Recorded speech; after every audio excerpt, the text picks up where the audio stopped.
We've been talking all things sharks this week, and it's quite possible that you could become a shark.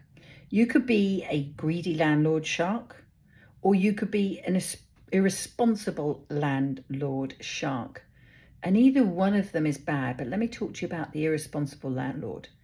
They're the ones that don't care about their tenants, that they're only in it for the money. They don't pay attention to their letting agent. They don't know whether they're compliant. They don't do repairs.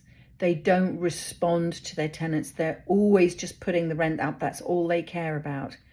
And that's not the way to do business. We know successful businesses take care of their clients. Your client is your tenant. You need to provide a service, a decent service for them. And in return, they will stay. If they stay, you save on the refurb costs, you make more money. Be a responsible landlord, not a shark.